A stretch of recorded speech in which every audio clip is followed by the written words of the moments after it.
السلام علیکم ورحمۃ اللہ وبرکاتہ۔ الحمد للہ وحدہ والصلاة والسلام علی من لا نبی بعد اما بعد فاعوذ باللہ من الشیطان الرجیم بسم اللہ الرحمن الرحیم لقد كان لكم في رسول الله أسوة حسنة وقال تعالى إن عدة الشهور عند الله 12 شهرا في كتاب الله يوم خلق السماوات والأرض منها 4 حرم ذلك الدين القيم اللهم صل على محمد وعلى آل محمد كما صليت على إبراهيم وعلى آل إبراهيم إنك حميد مجيد اللهم بارك على محمد وعلى آل محمد كما باركت على إبراهيم وعلى آل إبراهيم إنك حميد مجيد رب اشرح لي صدري ويسر لي أمري واحلل عقدة من لساني يفقهوا قولي رب زدني علما والحقني بالصالحين سبحانك لا علم لنا إلا ما علمتنا إنك أنت العليم الحكيم يا رب صل وسلم دائما أبدا على حبيبك خير الخلق كلهم هو الحبيب الذي ترجى شفاعته لكل حول من الأحوال مقتحم۔ اللہ جل جلالہ بہت ہی عظیم اور بڑی ذات ہے۔ اللہ کریم جل جلالہ نے اس کائنات کے اندر مختلف اپنی مخلوق کو مختلف درجات عطا فرمائے ہیں۔ خود اللہ جل جلالہ نے مختلف زمانوں کو، مختلف انسانوں کو، مختلف وقتوں کو بہت ہی عظمتیں، عزتیں، رفتیں، بلندیاں عطا فرمائی ہیں۔ ان میں سے جو میں نے آیت کریمہ پڑھی ہے، ان عدت الشہور عند اللہ 12 شہر فی کتاب اللہ، اللہ کی اس کتاب میں جب سے اللہ نے زمین و آسمان کو پیدا فرمایا ہے مہینوں کی تعداد 12 ہے۔ آگے اللہ فرماتے ہیں منہا 4 حرم، ان میں 4 مہینے حرمت والے ہیں، عزت والے ہیں، بہت ہی عظیم ہیں، اور ان 4 مہینوں میں 3 مہینے اکٹھے ہیں اور 1 مہینہ بعد میں ہے۔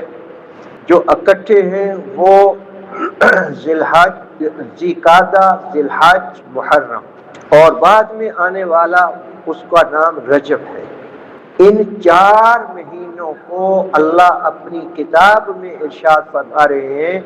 کہ میں نے ان کو عزت عطا فرمائی ہے، ذی شان بنایا ہے، حرمت والے بنایا ہے، عزت والے بنایا ہے۔ اور ان 4 مہینوں میں جو شخص بتکلف کوئی عبادت کرتا ہے، مثلا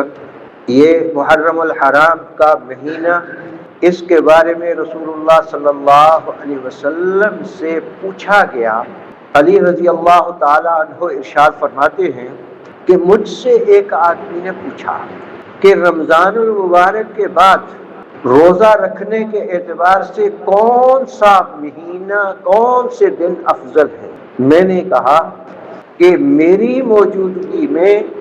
ایک آدمی نے جناب رسول اللہ صلی اللہ علیہ وآلہ وسلم سے یہی سوال کیا، تو رسول پاک صلی اللہ علیہ وسلم نے ارشاد فرمایا تھا کہ وہ مہینہ محرم الحرام کا مہینہ ہے، اور اس کے اندر اگر کوئی شخص 10 محرم الحرام کو روزہ رکھتا ہے، فرمایا اس کی برکت سے اللہ نے ایک پہلے قوم کو آزادی عطا فرمائی، یعنی بنی اسرائیل کو فرعون سے اللہ نے نجات عطا فرمائی۔ جو لوگ اس دن کا روزہ رکھیں گے ان کو بھی اللہ نجات نصیب فرمائے گے اور ان کو جہنم سے نجات نصیب فرمائے۔ اور یہ محرم الحرام کے بارے میں رسول اللہ صلی اللہ علیہ وسلم نے ارشاد فرمایا، سنن ترمذی کے اندر یہ حدیث موجود ہے کہ جو شخص محرم الحرام کا ایک روزہ رکھتا ہے اس کو 30 روزوں کے برابر ثواب ملتا ہے، اور پورے رمضان کے جیسے روزے رکھے جاتے ہیں اسی طرح اگر کوئی شخص سارے مہینے کا روزہ رکھنا چاہے تو اس کے لیے سب سے بہتر مہینہ وہ محرم الحرام کا مہینہ ہے۔ پورے کے پورے 30 روزے میں نے اپنے بڑوں کو دیکھا، بزرگوں کو دیکھا، سنا بھی کہ وہ اس پورے مہینے کے روزے رکھتے تھے۔ اور نبی پاک صلی اللہ علیہ وسلم نے ارشاد فرمایا کہ محرم الحرام کے 10 تاریخ کو جو شخص روزہ رکھتا ہے مجھے اللہ سے امید ہے کہ اس کے پچھلے سال کے تمام گناہوں کا کفارہ بن جائے۔ اس لیے محرم الحرام بہت ہی عظمتوں والا مہینہ ہے، بہت ہی شانوں والا مہینہ ہے۔ پچھلے دنوں اسی ہفتے کے اندر مجھے ایک نے فون پہ سوال کیا کہ جی یہ محرم الحرام کیوں حرمت والا مہینہ ہے؟ میں نے اس کو جواب میں یہ کہا کہ جس کو اللہ فرما دے، ہم کون ہوتے ہیں اس کے بارے میں بھی بات کرنے والے ہیں۔ اللہ جل جلالہ ارشاد فرما رہے ہیں کہ یہ عزت والا، عظمت والا مہینہ ہے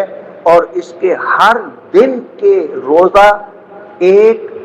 نہیں 30 روزوں کے برابر اللہ اجر نصیب فرماتے ہیں، اور پورے مہینے کا اگر کوئی روزہ رکھنا چاہے تو وہ محرم الحرام ہے۔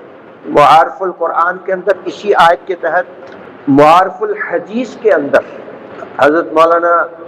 منظور احمد نعمانی رحمۃ اللہ علیہ نے اور حضرت مفتی اعظم مفتی پاکستان مفتی محمد شفیع صاحب نے اسی آیت کے اندر معارف القرآن کے اندر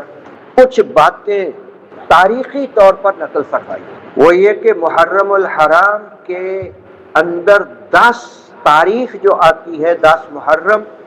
یہ وہ دن ہے جس دن اللہ نے زمین و آسمان کو بنایا۔ زمین و آسمان کی پیدائش 10 محرم کو، قلم اس کو اللہ نے 10 محرم کو بنایا، اور حضرت آدم علیہ نبینا علیہ السلام کی پیدائش وہ 10 محرم کی، اور حضرت آدم علیہ نبینا علیہ السلام نے جب جنت کے اندر شجرہ ممنوعہ کا کر لیا کچھ،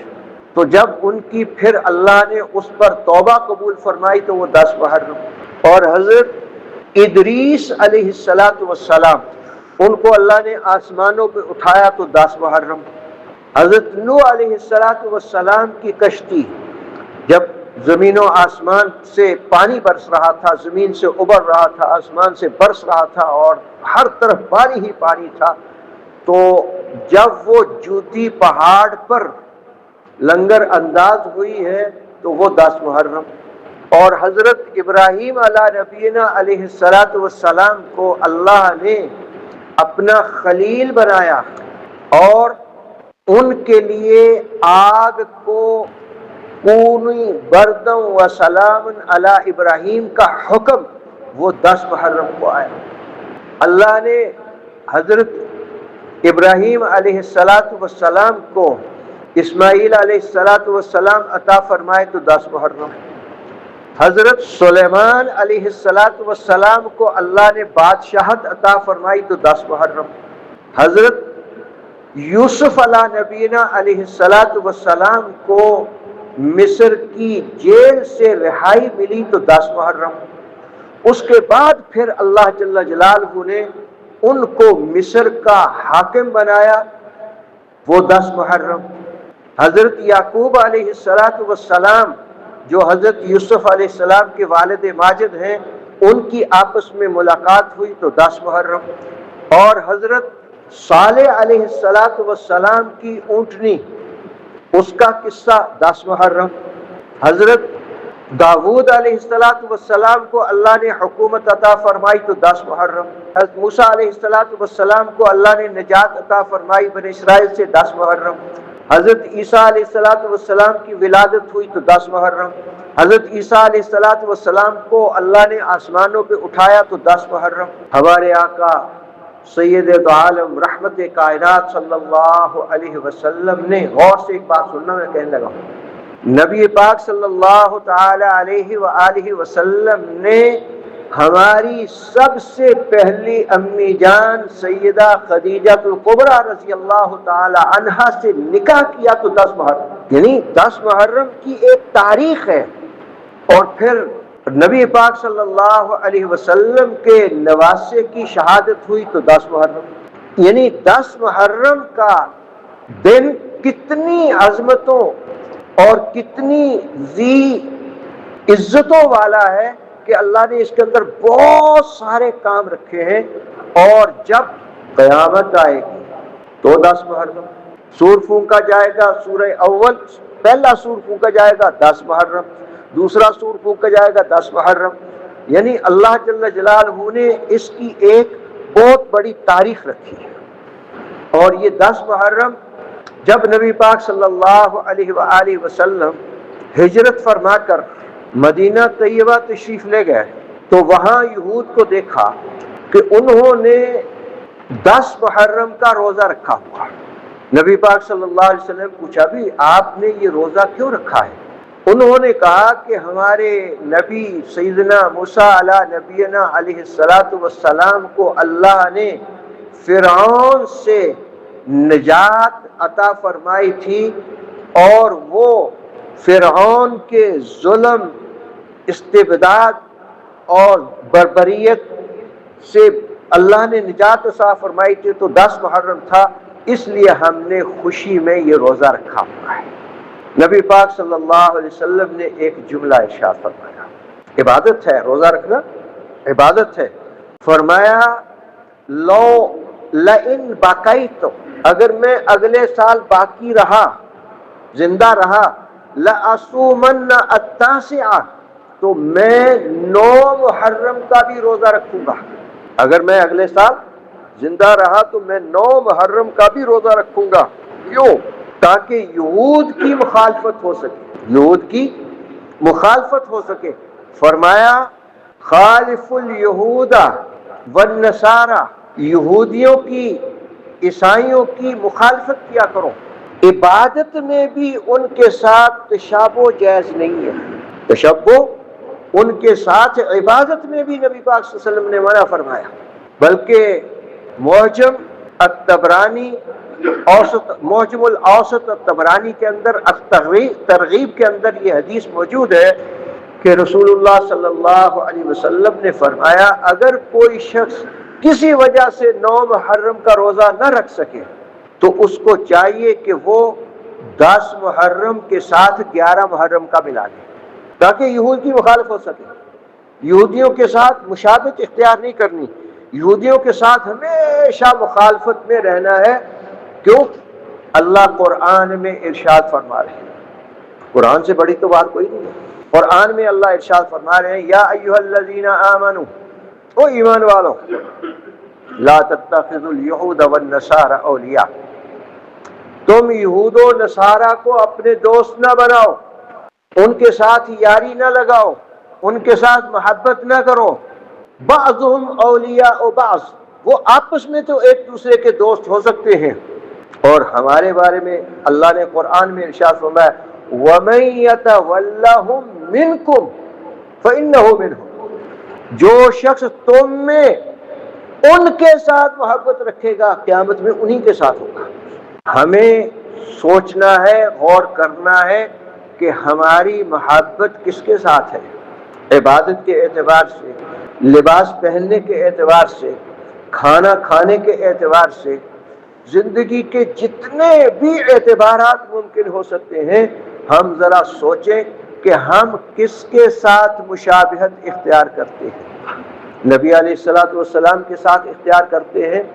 یا یہود و نصارہ کے ساتھ اختیار کرتے ہیں، یا ہماری مائیں بہنیں بیٹیاں گھروں میں اپنے لخت جگر کے سر کے بال ٹیڑھی مانگ نکال کر یہ جملے اکثر سننے میں آتے ہیں ماشاءاللہ ہنتا میرا پتر انگریز لگتا، نہیں کہتی؟ کہتی ہے کہ نہیں کہتی؟ یہ کیوں نہیں کہتی کہ میرا لخت جگر سید دو عالم،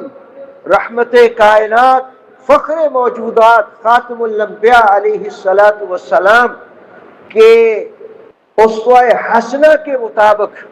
کتنا پیارا لگتا ہے کہ آج اس نے سر پر امامہ باندھا ہے، آج اس نے اپنے سر کو ٹھیک رکھا ہے، ماشاءاللہ لحیہ مبارک بھی رسول اللہ صلی اللہ علیہ وسلم کے عین مبارک مطابق ہے، لباس بھی ان کے عین مبارک مطابق ہے۔ یہ ہمارے جملے اگر اختیار کرنی ہے تشابہ، اگر تمہیں مماثلت کرنی ہی ہے تو اس کے لیے ہمارے اللہ نے قرآن حکیم کے اندر ارشاد فرمایا ہے لَقَدْ كَانَ لَكُمْ فِي رَسُولِ اللَّهِ أُسْوَةٌ حَسَنَةٌ، تمہارے لیے رسول پاک صلی اللہ علیہ وسلم کی زندگی بہترین ماڈل ہے۔ اگر تمہیں کچھ کرنا ہے تو صرف رسول پاک صلی اللہ علیہ وسلم کو اپنے سامنے رکھ کے پھر کرو، اور پھر اس میں بھی جو رسول پاک صلی اللہ علیہ وسلم کو سامنے رکھنا ہے اس میں بھی ہماری اپنی چاہت نہ ہو، اس میں بھی نبی کی چاہت کے مطابق ہو، تو پھر بات بنتی ہے۔ اگر نبی کی چاہت کے خلاف ہے تو بات نہیں بنتی۔ یہ جو دن ہے اور بالخصوص 10 محرم کا دن، اس میں کچھ کرنے کے کام ہے۔ ایک تو روزہ ہے، رکھنا انشاءاللہ، بالکل تو روزہ رکھنا ہے، اور دوسرا کام یہ ہمارے بڑے اکابر انہوں نے اپنے مجربات میں یہ بات لکھی ہے کہ جو شخص 10 محرم الحرام کو اپنے گھر والوں پر وافر رزق، فروٹ خوب کھانے، خوب ہر قسم کی رزق کی فراخی کرتا ہے تو اللہ جل جلالہ اس آدمی کو پورا سال فراخ رزق عطا فرماتا ہے، پورا سال فراخ رزق۔ اس لیے صبح سحری میں خوب کھاؤ، افطاری میں خوب کھاؤ، دن کو روزہ رکھو۔ بچے نابالغ جو ہے ان کو دن کو بھی کھانے کو دو، صبح بھی دو، شام، اور خوب وسعت کے ساتھ، جتنی وسعت کے ساتھ ہم اپنے بچوں کو کھلائیں پلائیں گے انشاءاللہ سارا سال اللہ جل جلالہ ہمارے رزق میں برکت رحمت نازل فرمائے گی۔ یہ 10 محرم کا دن بڑا عظیم دن ہے، اور پھر اس ماہ کے اندر 10 محرم الحرام کا اور پورے محرم الحرام کا ایک تاریخی اعتبار سے بہت بڑا ہمارے سامنے عمل مبارک ہے۔ رسول پاک صلی اللہ علیہ وسلم کی عادت شریفہ تھی کہ معاشرے کی اصلاح کے لیے، معاشرے کے اندر جو باتیں ہوتی تھیں اگر وہ توحید الہی سے ٹکراتی تھیں، اللہ کی وحدانیت کے خلاف ہوتی تھی، تو صاف ان کو رد فرما دیتے تھے اور ان کے بارے میں حکم فرما دیتے تھے کہ یہ بالکل نہیں ہونا چاہیے۔ اور اگر کوئی ایسی باتیں ہوتی تھی کہ وہ قابل اصلاح ہوتی تھی تو ان کی اصلاح فرما دیتے تھے، ان کی درست فرما دیتے تھے۔ ایسے ہی جیسے اس زمانے میں نبی پاک صلی اللہ علیہ وسلم سے پہلے عربوں میں یہ رواج تھا، کوئی تاریخ بتانی ہوتی تھی تو اس کے لیے جو بڑا واقعہ ہوتا تھا اس واقعے کے اعتبار سے تاریخ کا تعین کیا کرتے تھے۔ جیسے رسول پاک صلی اللہ علیہ وسلم کے بارے میں بھی آتا ہے کہ آپ صلی اللہ علیہ وسلم کی ولادت شریفہ جو ہوئی ہے وہ عام الفیل سے 55 یا 50 دن پہلے ہوئی ہے۔ اب عام الفیل کیا ہے سمجھانا پڑے گا۔ عام الفیل ہے کہ ابرہا ہاتھیوں کے لشکر کے ساتھ معاذ اللہ ثم معاذ اللہ بیت اللہ کی بےخونی کے لیے مکہ مکرمہ پر چڑھائی کر کے آیا تھا اور اپنے ہاتھیوں کو لے کے آیا تھا، بہت سارے ہاتھی، اور پھر وہ ایک مشہور واقعہ تھا، اس سے رسول پاک صلی اللہ علیہ وسلم کی ولادت شریفہ 50 یا 55 روز پہلے ہوئی۔ اب یہ کوئی ایسی بات نہیں کہ ہم عرب لوگ عام الفیل کو ہی تلاش کریں یا کوئی اور ایسا واقعہ۔ تو اسی طرح حضرت عمر رضی اللہ تعالیٰ عنہ کے زمانہ خلافت میں ابو موسیٰ عشری رضی اللہ تعالیٰ عنہ جو کہ گورنر تھے ایک علاقے تھے، ان کو ایک خط ملا حضرت عمر رضی اللہ عنہ کا، مدینہ طیبہ میں بیٹھ کر، مدینہ شریف میں بیٹھ کر حضرت عمر رضی اللہ عنہ 22 لاکھ مربع میل پر جو اللہ نے ان کو خلافت کے انتظامات سونپے تھے ان کا مدینہ منورہ میں بیٹھ کر سب کا لحاظ فرماتے تھے اور سب کے بارے میں پوچھا کرتے تھے، انتظام فرمایا کرتے تھے، اور وہاں کے احوال معلوم کر کے اس کے مطابق فرامین جاری کیا کرتے تھے۔ تو ابو موسیٰ اشعری رضی اللہ تعالیٰ عنہ ان کو خط پہنچا سیدنا عمر رضی اللہ عنہ کا، تو انہوں نے اس کے جواب میں خط لکھا کہ حضرت آپ کے فرامین ہمارے تک پہنچتے ہیں کہ یہ حکم ہے امیر المومنین کی طرف سے، یہ کرنا ہے، یہ حکم ہے، یہ کرنا ہے۔ حضرت ان پر کوئی تاریخ نہیں لکھی ہوتی، تاریخ نہیں لکھی ہوتی، تو آپ تاریخ کے لیے کوئی بندوبست فرمائیں، کیونکہ حضرت عمر، پچھلے جمعے میں نے بہت ساری باتیں کی تھی سیدنا عمر رضی اللہ عنہ کے بارے میں، تو ان کو اللہ نے وہ فہم و فراست، وہ ذکاوت، ذہانت، خود رسول اللہ صلی اللہ علیہ وسلم نے ان کے بارے میں ارشاد فرمایا کہ ہر امت میں ایک محدث ہوتا ہے، میری امت میں محدث وہ عمر رضی اللہ عنہ، کہ ان کے بالکل ان کے عین ذہن کے مطابق اللہ جل جلالہ نے قرآن حکیم کی آیات نازل فرمائیں، رسول پاک صلی اللہ علیہ وسلم جو بھی بات فرماتے عمر رضی اللہ عنہ اس کی تصویب اور اس کے بارے میں فرمایا کرتے تھے۔ کتنے سارے آیات کریمہ قرآن حکیم کے اندر موجود ہیں جو عمر رضی اللہ عنہ کی تائید فرما رہی ہیں۔ تو عمر رضی اللہ تعالیٰ عنہ نے ابو موسیٰ اشعری رضی اللہ عنہ کا جب خط مبارک پہنچا ہے تو انہوں نے اجلہ صحابہ کی میٹنگ بلائی، بتاؤ بھئی کیا کرنا ہے، کون سی تاریخ ہو، سورج کے اعتبار سے ہو، چاند کے اعتبار سے ہو۔ تو عمر رضی اللہ عنہ نے سب کی آراء کے بعد فیصلہ یہ فرمایا کہ نبی پاک صلی اللہ علیہ وسلم بھی چاند کا حساب رکھتے تھے، سورج جو طلوع ہوتا ہے غروب ہوتا ہے وہ ایک ہی معاملے میں اس کا کوئی رد و بدل نہیں ہوتا، طلوع بھی پورے کا پورا اکٹھا ہوتا ہے، غروب بھی پورے کا پورا اکٹھا ہوتا ہے، جبکہ چاند جب طلوع ہوتا ہے بالکل باریک ہوتا ہے اور پھر بڑا ہوتا چلا جاتا ہے، 14 کو پورا چاند ہو جاتا ہے اور پھر گھٹنا شروع ہو جاتا ہے، لہذا چاند کا حساب زیادہ انسب ہے، مناسب ہے۔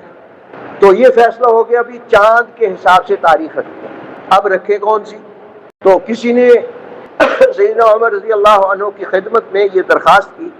کہ حضرت نبی پاک صلی اللہ علیہ وسلم کی ولادت سے رکھیں۔ تو حضرت عمر رضی اللہ عنہ نے فرمایا کہ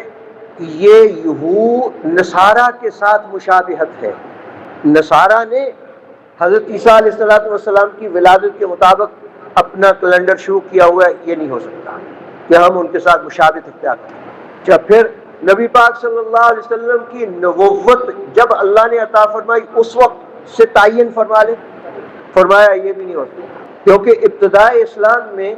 نبی پاک صلی اللہ علیہ وسلم اور صحابہ کو جو ابتلا، جو رنج و آلام،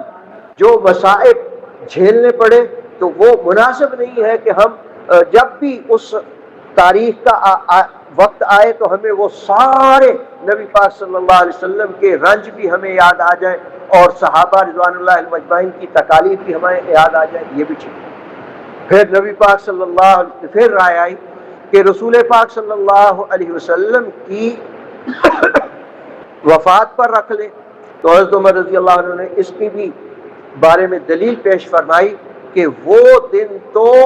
ایسا تھا کہ پورے عالم میں مسلمانوں کے لیے سب سے بڑا سانحہ، سب سے بڑی مصیبت رسول پاک صلی اللہ علیہ وسلم ہی، یہ بھی نہیں ہو سکتا۔ پھر حضرت علی رضی اللہ تعالیٰ عنہ نے عرض کی کہ حضرت رسول پاک صلی اللہ علیہ وسلم کی ہجرت رکھ۔ جب ہجرت کا معاملہ آیا تو حضرت علی رضی اللہ عنہ نے یہ بات پیش کی، تو حضرت عثمان رضی اللہ تعالیٰ عنہ نے اس کی تصویب کی کہ بالکل جی ہجرت کا معاملہ ٹھیک ہے۔ تو پھر بات سامنے آئی کہ رسول پاک صلی اللہ علیہ وسلم نے جو ہجرت فرمائی تھی وہ تو ربیع الاول میں، تو حضرت علی رضی اللہ عنہ اور حضرت عمر رضی اللہ عنہ نے پھر یہ رائے دی کہ رسول پاک صلی اللہ علیہ وسلم ہجرت کا ارادہ محرم الحرام میں کر چکے تھے، لہذا محرم الحرام ہونا چاہیے، سال کی ابتدا محرم سے ہونی چاہیے۔ تو حضرت عمر رضی اللہ عنہ نے یہ ساری چیزیں سامنے رکھ کر پھر فیصلہ فرمایا کہ محرم الحرام سے ہو۔ اور پھر اللہ کی شان، فیصلہ کرنے والے کون؟ سیدنا عمر فاروق رضی اللہ عنہ۔ اللہ جل جلالہ نے رہتی دنیا تک کے لیے مسلمانوں کو وہ کیلنڈر عطا فرمایا کہ جو اس کیلنڈر کا بانی ہے، جو اس کیلنڈر کو جاری کرنے والا ہے، اس کو بھی یکم محرم الحرام کو شہادت نصیب فرما کر یہ یاد دہانی دلائی کہ جس نے اس کیلنڈر کو شروع کیا ہے اس کی شہادت بھی یکم محرم الحرام کو ہوئی ہے۔ اور نبی پاک صلی اللہ علیہ وسلم نے بھی ارادہ محرم میں فرمایا تھا ہجرت کرنے کا، لہذا اسلامی سال محرم الحرام سے شروع ہوگا اور رسول پاک صلی اللہ علیہ وسلم کی ہجرت کا، چنانچہ اسلامی سال شروع ہو گیا اور اس میں الحمدللہ ثم الحمدللہ یہ تقریباً 17 سال بعد حساب لگا کر کہ کون سی تاریخ بنتی ہے، تو وہ تاریخیں ساری حساب لگا کر 17 سال کے بعد سیدنا عمر رضی اللہ تعالیٰ عنہ نے اسلامی کیلنڈر اس لیے جاری فرمایا کہ مسلمان قوم سب سے عالمی قوم ہے اور اس کی اسلام کی تعلیم عالمی ہے، اور اس لیے ہمیں ایک ایسی چیز کی ضرورت ہے جو عالمی ہو، اور اس کے لیے پھر اللہ جل جلالہ نے عمر رضی اللہ تعالیٰ عنہ ہی سے یہ کام لیا کہ اللہ جل جلالہ نے ہجرت کا اور محرم الحرام کا، اور 17 سال کے بعد یہ کیلنڈر، پھر اس پر یہ تاریخیں لکھی جانے لگی کہ فلاں تاریخ جو کہ اسلامی کیلنڈر کے مطابق اس روز سے آج الحمدللہ 3 محرم الحرام 1448 ہے، 1448 ہے یہ اس وقت سے۔ اور پھر ایک یہاں مسئلہ ایک اور عرض کرتا ہوں، اگر مسلمان اسلامی تاریخ کو یاد نہ رکھیں، دیکھو کیا کہنے لگا ہوں، اگر مسلمان اسلامی تاریخ کو یاد نہ رکھیں تو ساری ملت اسلامیہ گنہگار ہو۔ اس تاریخ کو یاد رکھنا ہمارا دینی فریضہ ہے، اسلامی تاریخ کو، ہجری سن کی تاریخ کو یاد رکھنا ہمارا دینی فریضہ ہے۔ دیکھو دینی فریضہ کیوں ہے؟ ابھی میں نے آپ کے سامنے عرض کیا کہ ہمارے آقا صلی اللہ علیہ وسلم نے ارشاد فرمایا کہ یہود و نصارہ کی مخالفت کرنی ہے، 9-10 محرم الحرام کو روزہ رکھنا ہے۔ یاد ہوگا تو ہم مخالفت کریں گے، اگر یاد ہی نہیں ہے تو پھر کیسے مخالفت کر سکتے ہیں؟ اور پھر ایک حدیث نہیں ہے، کتنی حدیثیں رسول پاک صلی اللہ علیہ وسلم نے ارشاد فرمایا رسول اللہ صلی اللہ علیہ وسلم نے من تشبہ بقوم فہو منہ، جو کسی قوم کے ساتھ مشابہت اختیار کرتا ہے وہ انہی کے ساتھ ہوگا۔ آج اگر ہمیں اپنے محبوب اعظم رحمت کائنات خاتم الانبیاء علیہ السلام کے ساتھ محبت ہے، ہم ان کے ساتھ اپنا رہنا سہنا، اپنا اٹھنا بیٹھنا، اپنا لباس، اپنا طرز تکلم، اپنی ہر چیز ان کے مطابق کرتے ہیں تو انشاءاللہ کل قیامت میں ہمارا حشر رسول پاک صلی اللہ علیہ وسلم ہی کے ساتھ ہوتا ہے۔ اور اگر ہم اپنے معاملات میں یہود و نصارہ کو پیش نظر رکھتے ہیں، ان کے جیسے معاملات کرتے ہیں، جیسے وہ کرتے ہیں ویسے کرتے ہیں، بہت ساری چیزوں میں، مثلا آج کل ہمارے معاشرے کے اندر کھانا پینا لے لو، کھانے پینے کے اعتبار سے ہمارے آقا صلی اللہ علیہ وسلم کدو بہت پسند فرمایا کرتے تھے، اور ایک صحابی ہیں ان کے سامنے یہ بات رکھی گئی کہ رسول اللہ صلی اللہ علیہ وسلم کدو کو پسند فرمایا کرتے تھے۔ ان کا بیٹا کہنے لگا مجھے تو اس سے کوئی رغبت نہیں ہے۔ تو وہ صحابی اپنے بیٹے سے ساری زندگی اس لیے نہیں بولے کہ اس نے نبی پاک صلی اللہ علیہ وسلم کی مخالفت کی۔ کیا ہم بھی کرتے ہیں اپنے بچوں کے ساتھ، اپنے معاشرے کے ساتھ، اپنے ارد گرد کے ماحول کے ساتھ، کیا ہم بھی ایسا کرتے ہیں کہ یہ نبی کی مخالفت کر رہا ہے لہذا ہمارا اس سے کوئی تعلق نہیں ہے؟ حالانکہ جو ہم روزانہ وتر پڑھتے ہیں، وتر پڑھتے ہیں کون سی نماز میں ہوتی ہے جی؟ وتر کب ہوتے ہیں؟ عشاء کے علاوہ علیحدہ نماز ہے، عشاء کی نماز کے ساتھ شامل نہیں ہے، علیحدہ نماز ہے۔ اس لیے تو فطرانہ جب دینا ہوتا ہے تو 6 نمازوں کا دیتے ہیں، وتروں کا بھی دیتے ہیں، ہاں وہ الگ نماز ہے۔ اس لیے عشاء کے ساتھ ہی وہ پڑھنا ضروری نہیں ہے۔ نبی پاک صلی اللہ علیہ وسلم ہمیشہ اکثر تہجد کے بعد پڑھتے تھے، تہجد کے بعد پڑھتے تھے، پہلے تہجد کی نماز پڑھتے تھے، پھر رسول پاک صلی اللہ علیہ وسلم وتر ادا فرماتے تھے۔ اور ان وتروں میں ہمیں جو دعا سکھلائی گئی ہے، اور اس بہت مشہور دعا ہے اللہم انا نستعینک ونستغفرک ونؤمن بک ونتوکل علیک ونثنی علیک الخیر، پڑھ دو، آتی ہے سب کو الحمدللہ۔ اس کے اندر آگے جا کے الفاظ ہیں وَنَخْلَعُ وَنَتْرُكُ مَن يَفْجُرُكَ، اے اللہ نَتْرُكُ وَنَخْلَعُ، اس کو چھوڑیں گے، اس سے علیحدگی اختیار کریں گے، مَن يَفْجُرُكَ، اللہ جو تیری نافرمانی کرے گا۔ کبھی چھوڑا؟ لخت جگر ہے، بیٹی ہے، بیٹا ہے، دوست ہے، معاشرے کا فرد ہے، وہ اللہ کے حکم کو پامال کر رہا ہے، اللہ کے حکموں کو توڑ رہا ہے، اور اللہ سے ہم روز کھڑے ہو کر یہ عہد کرتے ہیں نخلع ونترک من یفجرک، ہم جو تیری مخالفت کرے گا، تیرے سے تیری حکم عدولی کرے گا، ہم اس سے قطع کلامی کریں گے، باوجود وعدہ کرنے کے ہم ایسا نہیں کریں گے۔ اس لیے تہجد کے بعد رسول اللہ صلی اللہ علیہ وسلم اکثر وتر ادا فرمایا کرتے تھے، اور تہجد کی نماز میں رسول اللہ صلی اللہ علیہ وسلم اکثر 8 رکعت پڑھا کرتے تھے۔ معمول تھا کبھی 4 رکعت بھی پڑھتے تھے، کبھی 3 رکعت بھی پڑھتے تھے،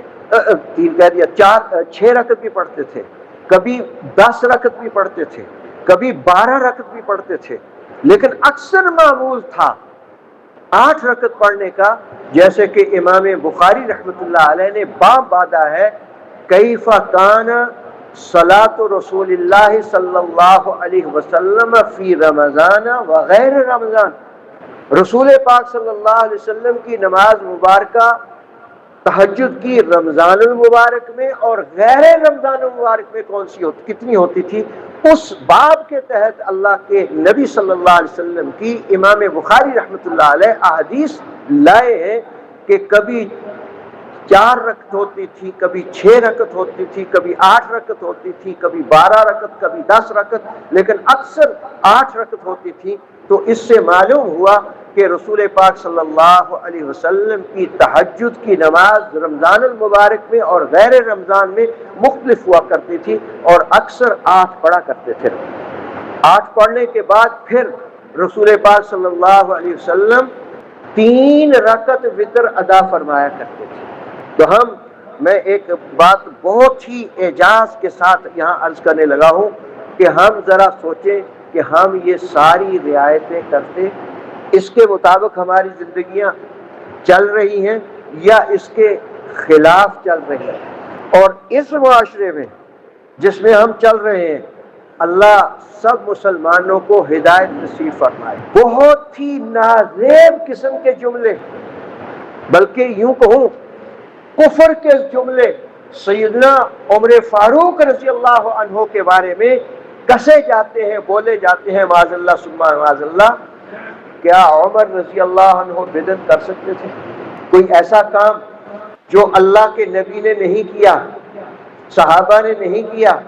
اور اپنی مرضی سے عمر رضی اللہ عنہ نے کر لیا، کر سکتے تھے؟ ہو ہی نہیں سکتا تھا۔